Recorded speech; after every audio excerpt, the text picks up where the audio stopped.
Good morning, Secretary. Right over here, Kate.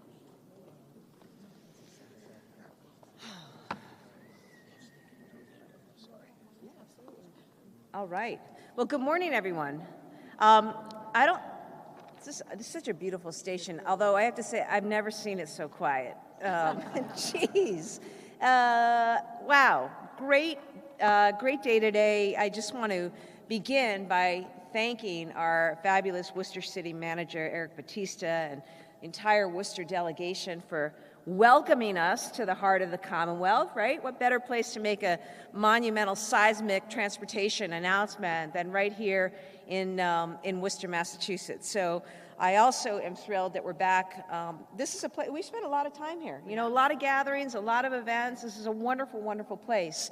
And today we reaffirm that by having it be the location where we're going to make a really, really important announcement. It's a beautiful hub for transportation. It's a vision of what's really possible. And, you know, we're really, really excited to be here. And I would like to acknowledge, this is a pretty big crew back here. I'm pretty excited about this. We have with us, as I mentioned, the city manager, also members of the fantastic Worcester delegation, Representatives Mahoney, O'Day, LeBouf, Donahue. We also have Governor's Counselor DiPaolo with us. We also have members of our administration here, Lieutenant Governor Kim Driscoll, Secretary of Transportation Monica Tibbits-Nut, Secretary of Administration and Finance Matt Gorkowitz, MBTA General Manager Phil Eng, Secretary of Economic Development Yvonne Howe and Undersecretary Ashley Stolba, Director of Federal Funds and Infrastructure Quentin Palfrey, Climate Chief Melissa Hoffer, our Undersecretary of Decarbonization and Resilience Catherine Antos, and Housing Deputy Secretary Jennifer Maddox. We also have leadership from mass.gov, including Rail and Transit Administrator Meredith Schlesinger, our Highway Administrator Jonathan Gulliver, our Aeronautics Acting Administrator Denise Garcia, and RMV Registrar Colleen Ogilvie. Our partners in government, from the Treasurer's Office, Treasurer Goldberg's office, First Deputy Treasurer Jim McDonald, and Deputy Treasurer Sue Perez. Members of our legislature, in addition to the Worcester delegation, Representative Michelle Ciccolo is here. Members of the MBTA board and DOT board, including Chairman Tom McGee, Mayor Koch, and Mayor Sisitsky, as well as Brian Kane. Others in municipal leadership, including Adam Chapdelaine, Executive Director of the Mass Municipal Association, and a special thank you to members of our Transportation Funding Task Force. From also with us today, Kate Dineen. These are some of the members of that task force. Kate Dineen, President and CEO of A Better City, who you'll hear from. Gardner Mayor Mike Nicholson.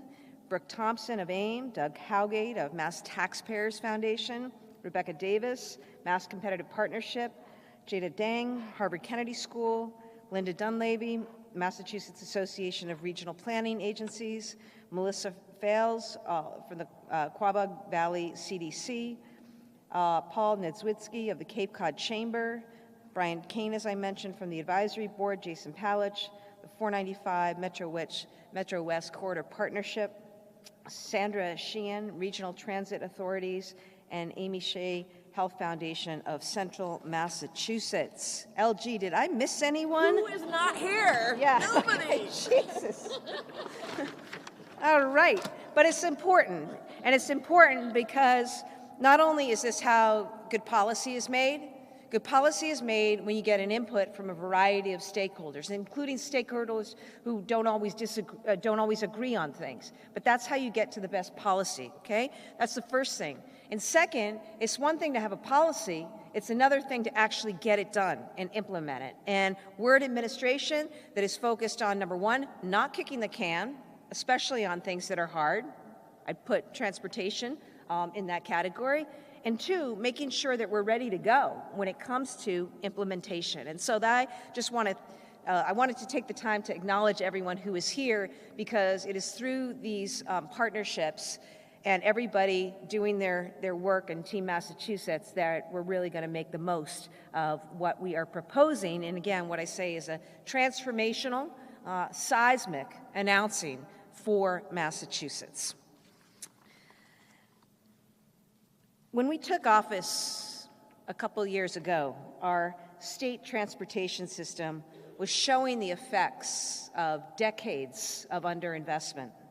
Bridges were in rough shape, often forcing long detours. Local communities weren't getting what they needed.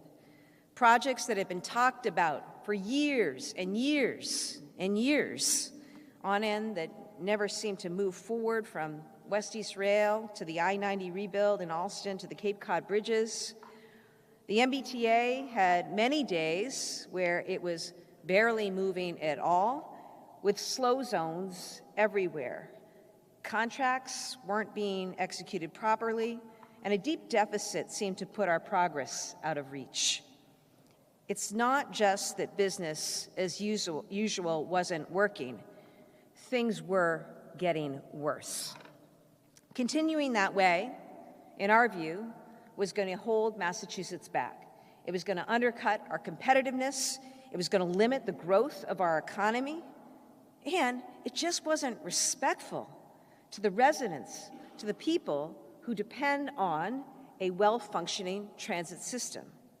Everyone agreed that funding was needed, but there was no plan in place to dig out, let alone to do better. So we were determined to do things differently, and a year ago I established the Transportation Funding Task Force by executive order. They were directed with delivering a future-looking strategy to finance transportation and improve the safety, reliability, and efficiency of the system. In the meantime, we set a new record for federal funding. More than $9 billion total in transportation dollars and other dollars we brought back to Massachusetts over the last 2 years, and I'm grateful to the work of the team on that.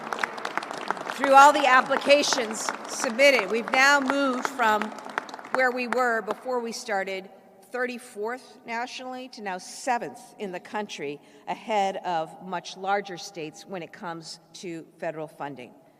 And with that, we were able to get projects moving. We got more resources to cities and towns. And Phil and his team fixed the tracks on the MBTA. No more slow zones for the first time in 20 years. Woo!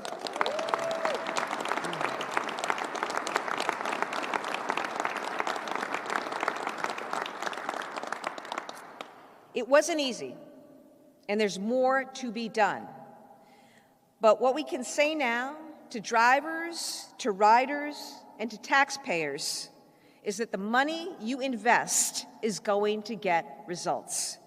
Now we can start building the system that our state deserves. Here's how we're going to do it. Number one, last year we developed a strategy to increase funding for transportation and education.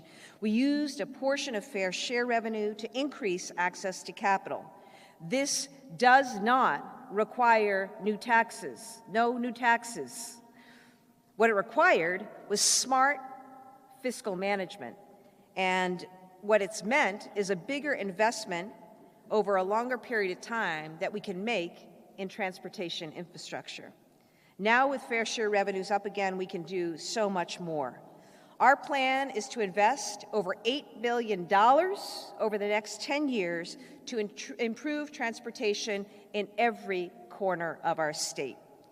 We'll act on recommendations by the task force, and we'll put our entire transportation system on stable financial footing, something that we haven't had for decades. We're fixing that. You'll see the results in big bridges fully open again, like the I-391 viaduct in Chicopee. You'll see it in smaller bridges replaced, like Commercial Street over Herring Run Brook in Weymouth. Communities depend on strong, safe bridges, and that's what we're going to build. We're also getting close on the MBTA budget gap, and I'm really appreciative of this work. There's been a lot of talk about the cliff that the T is facing, and it is real. And we've got a program and a proposal that is going to effectively close that gap, stabilize the T over the next several years so that Phil and his team can take the T to the next level. You'll see more frequent trains and buses. You'll see major station upgrades. You'll see accessible platforms across the commuter rail from the Beverly Depot to West Medford to Franklin. Bottom line, you're going to wait less and you'll move faster. And once we fix the foundations, we can do so much more. We can be a state where everybody gets to where they need to go, safely, affordably, sustainably. Oh, and on time. I want to close by saying that this is about funding, but it's about so much more.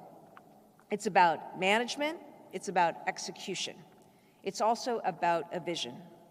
That's a vision where these task force members have stepped in to help us develop. Our statewide infrastructure, we want it to be in a state of good repair, safe, reliable, reliant. We want access for everyone in every type of community and in every stage of their life. And we want transportation that supports all of our goals for life here in Massachusetts, including strong businesses, a great quality of life, access to jobs, housing, and other opportunities. It's about getting us moving and keeping us moving in a great direction. This plan launches a new era in Massachusetts of sound management, sound vision, and great transportation for Massachusetts. And again, I want to thank everybody who worked so hard to get us to this day. And now I'd like to bring forward our terrific Secretary of Transportation, Monica Tibbits-Nut.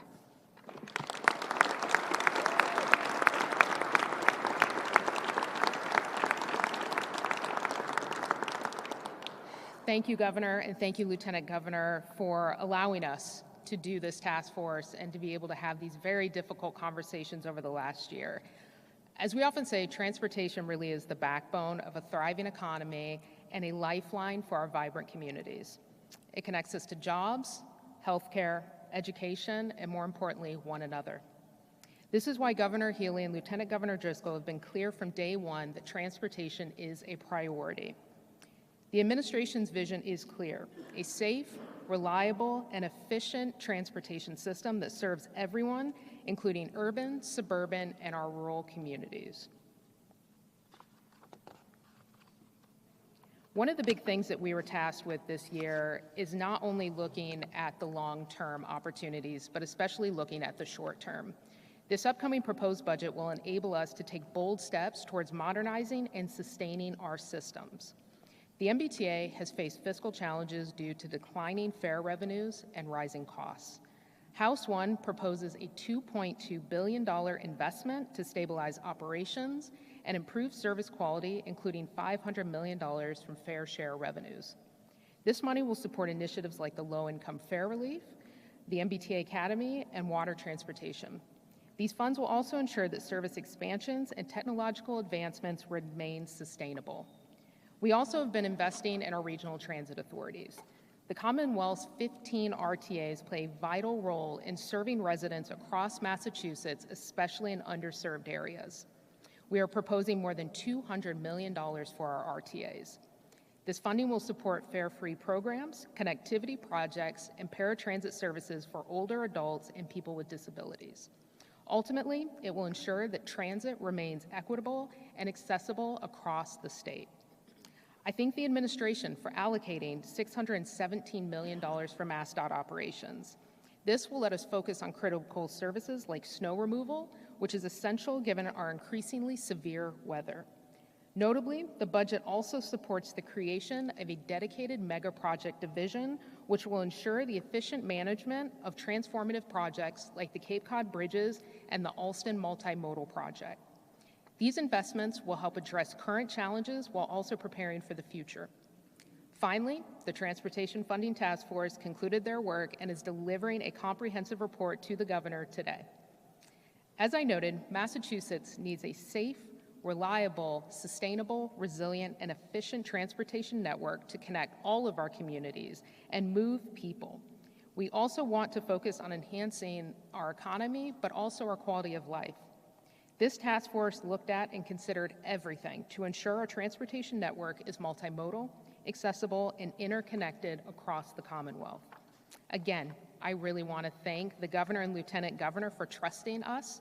I also want to thank these task force members that have spent countless hours over the last year not only discussing the challenges for their particular areas, but learning every possible thing you can imagine about our various state agencies and especially about the T and mass.gov. From here, we will now get to the hard work of instituting the necessary changes to achieve these goals. This budget reflects a commitment to infrastructure, as well as a commitment to access, options, opportunities, and a better life for our residents. The Healey-Driscoll administration is building a system that benefits all who live and travel through this state by expanding transit options, maintaining critical services, and prioritizing long-term stabilization. Together, we are paving the way for a more connected, accessible, and prosperous Massachusetts. Thank you for attending today, and now I will hand it over to my co-chair, Secretary Gorkowitz.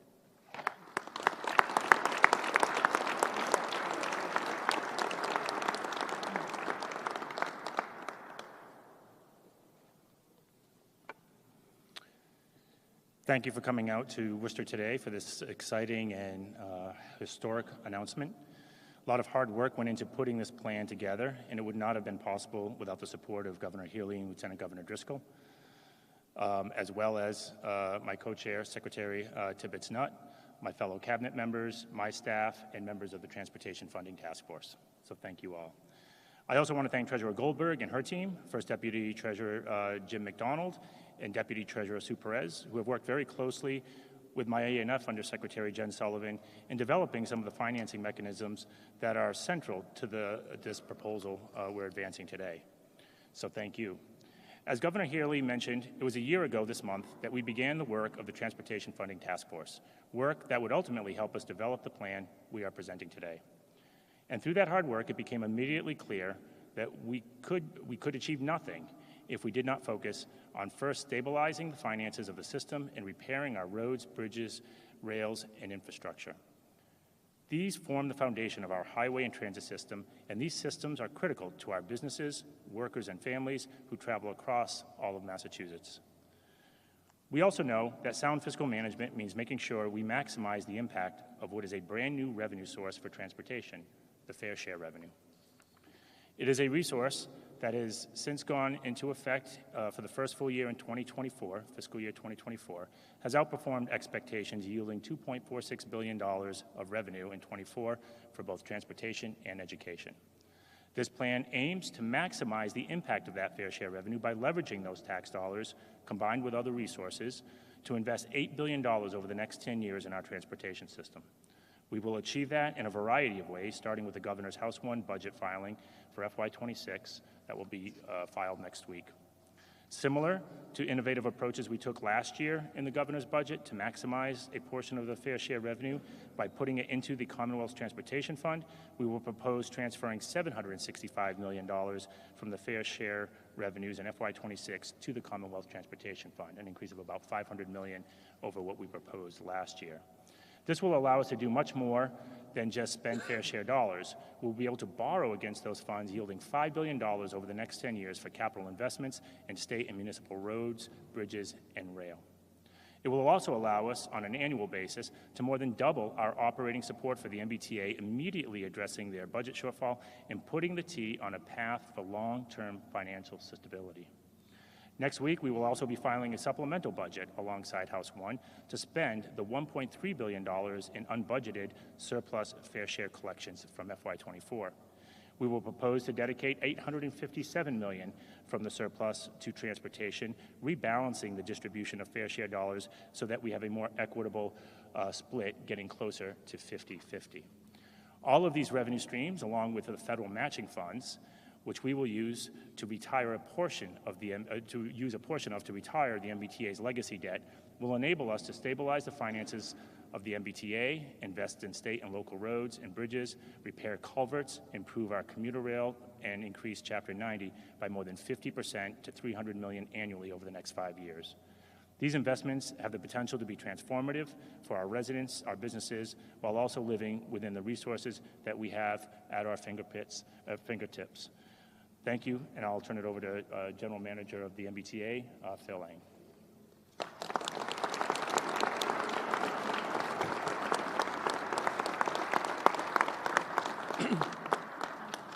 Thank you, Secretary. Well, let me first thank Governor Healey, Lieutenant Governor Driscoll, for gathering us all here today and for making this monumental, momentous occasion a reality. I also want to thank the Secretary, Secretary Gorkowitz and Secretary Tibbits-Nut, and the entire Cabinet for their unwavering commitment to strengthen transportation across Massachusetts.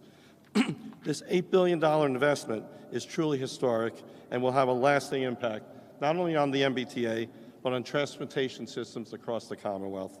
And with this new funding proposal, the MBTA will see its operating budget significantly raised, and I mean significantly. I think I heard the word seismic, historic, so many different adjectives could be used, to $687 million in fiscal year 26. That's huge. And this is a game changer for the agency. It will immediately address the MBTA's budget shortfall and help us achieve long-term, reliable financial stability, making sure that we can continue to provide reliable services to the communities who rely on the T on a daily basis and visitors from near and far who come to visit the Commonwealth, and allow us to continue to partner with all the regional transit authorities across the Commonwealth. This funding will allow us to make key and wise investments in projects that the public has been long deserving and waiting for.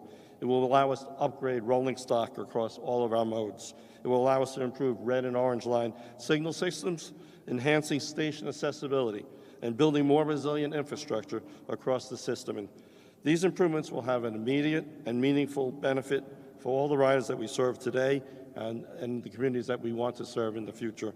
The T will become even more reliable and efficient as we improve service. I commit to that. But this is not just about solving immediate challenges. This investment lays the foundation for sustainable and reliable transportation that will serve communities for years to come.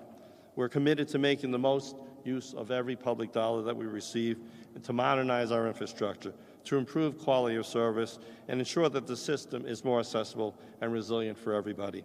We will use every dollar from this funding to focus on building a stronger, more capable workforce and delivering meaningful projects that improve the transit experience. The investment is a critical step towards building more efficient, effective transportation system as a whole that meets the needs of the riders and future generations. And we're proud to be part of this historic effort as we look forward to delivering that transit system that the public not only can rely on, but be proud of. And again, I want to thank the Governor and Lieutenant Governor, the administration, the legislature, the MBT Board of Directors, our workforce, the Transportation Funding Task Force, and the public for helping us make this vision a reality. And I want to just say I'm proud to be part of Team Massachusetts, and I'll hand over the mic to introduce City Manager Batista.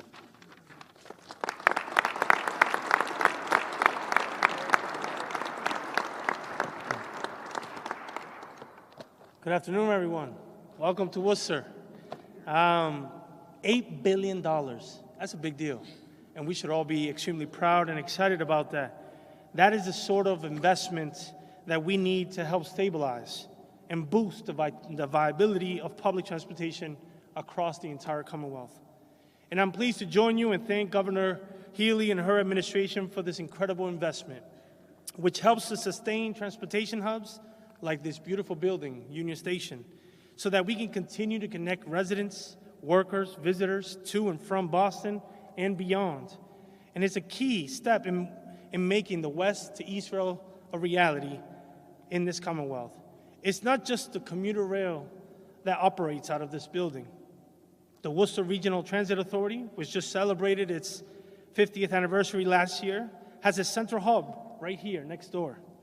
The funds being announced today will help to maintain the WRTA, which enables people across Worcester and 36 other municipalities get to work, go to school, and their appointments, do their grocery shopping, pick up medications, grab a bite to eat, and even visit friends and family.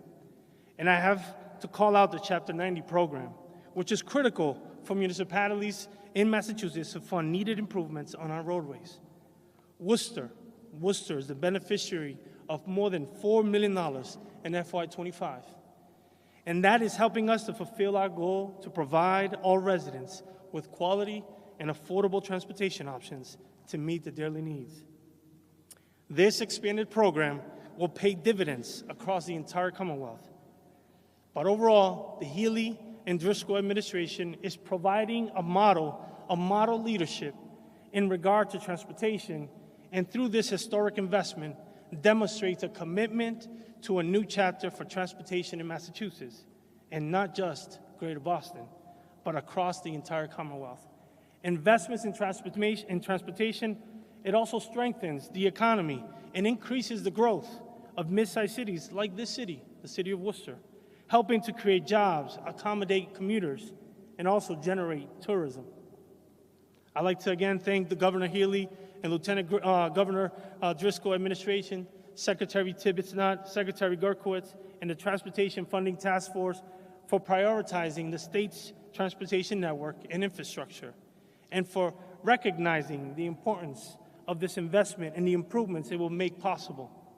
I am proud to serve also on the board of the mass.gov, Department of Transportation, which is prioritizing infrastructure and accessibility upgrades to build and maintain, and most and foremost, an equitable transportation network. I'd also like to thank MBTA General Manager. What a guy, huh?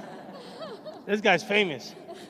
For his continued partnership as we strengthen rail service and access in Worcester and also across central Massachusetts. I want to thank also Mayor Petty and our entire City Council, and I know District at Large, City Council King is here, and also Council Russell was here, and to the entire state delegation for their continued efforts to support transportation improvements in the heart of the Commonwealth, the City of Worcester. So thank you, and congratulations.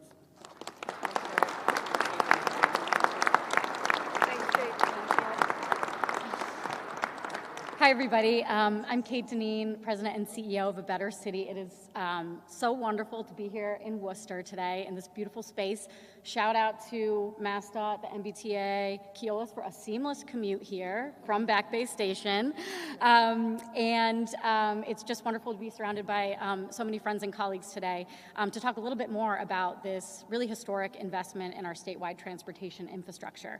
So at A Better City, our mission is to engage with the greater Boston business community to develop solutions to address transportation, land use, and climate issues. And our vision is to create a more vibrant, competitive, equitable, and sustainable city and region for all. So with that context, it's been an honor to serve on the task force for this past year. I was counting back on my fingers. I was sworn in on maternity leave, and now my daughter's 11 months old.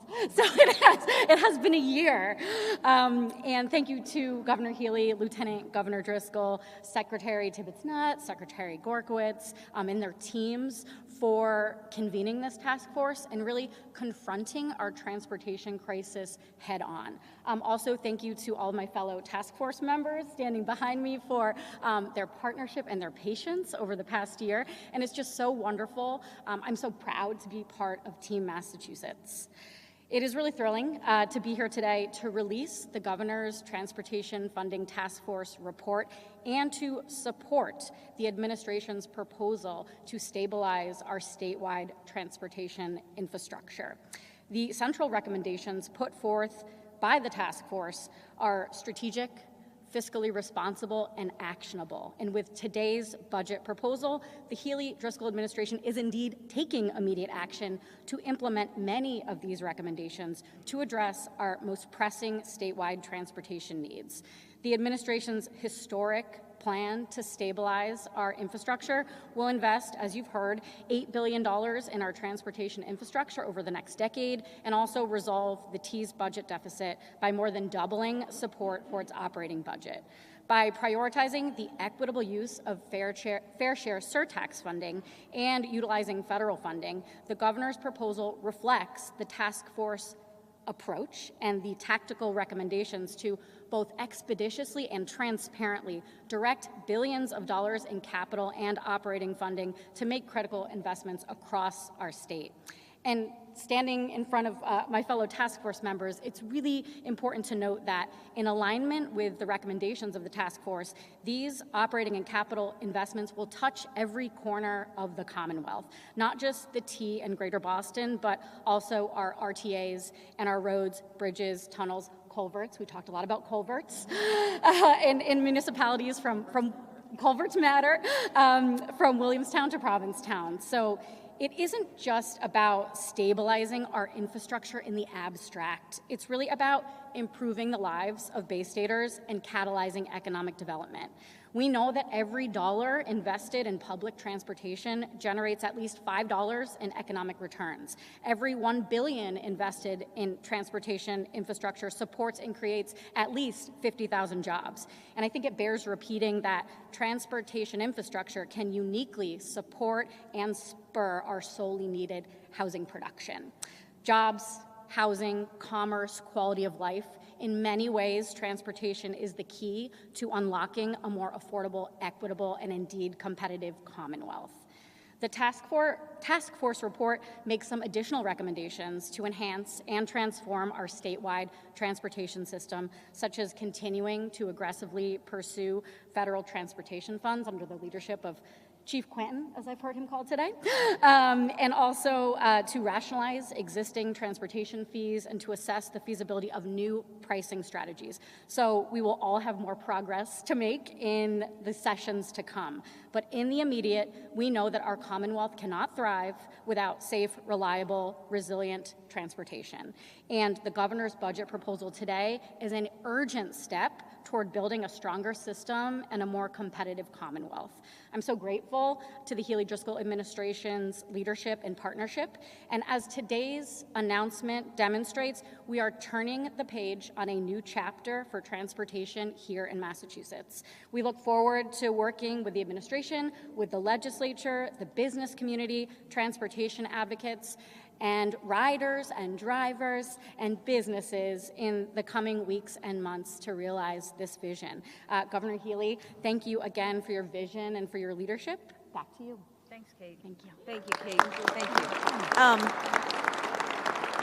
you. Again, thank you to Kate. Thank you to all the members of the Transportation Funding Task Force. You know, none of us is as smart as all of us, as the LG will often remind me, and it's true. And that's why this broad cross-section of folks that have been part of the formulation of the recommendations, I know is going to mean greater success, that these are the right policies, this is the right direction. And look, I just say, you know, my takeaways from all of this, just having been at this a couple years, this is a big deal. This is a really big deal.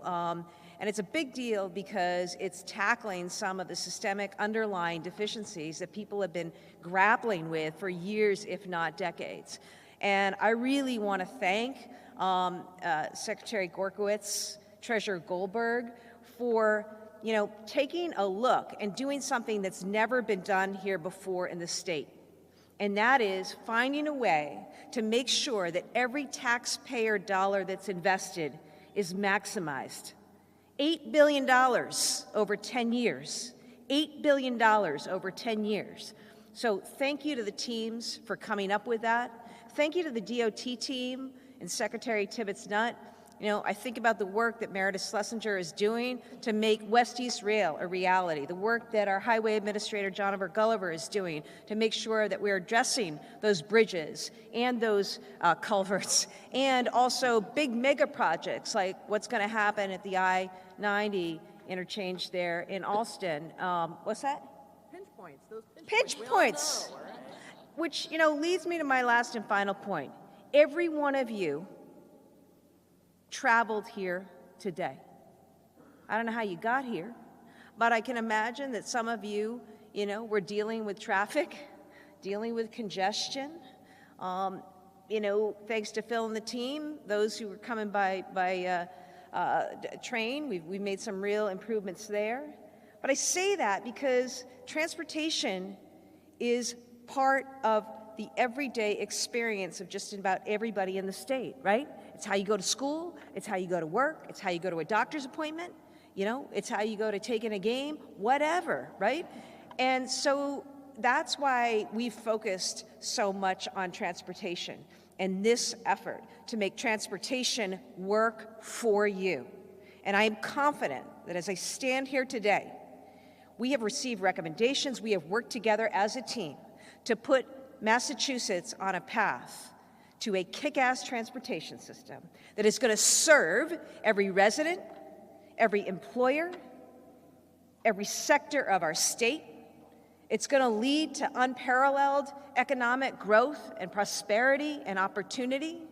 It's going to help decarbonize and address our climate challenges by getting more people off the road. And at the end of the day, won't it be nice to have a better quality of life and to take one of the headaches out of the day by ensuring, that you're going to get somewhere on time in a way that you and your family and your employees can count on. So, I'm just the governor, but when I boil it down to all that, what this is really about, to me, that's what this is about. And again, I want to thank everybody who helped to bring this forward today. The work is not done. This is important, but if we didn't deal with stabilization, if we didn't deal with the foundation, which has been crumbling for decades, we're not going to get a chance to build anything meaningful. You know that. You can't build a house without a foundation, or if it's a lousy foundation, the whole damn thing's going to fall apart no matter how pretty it looks on the outside.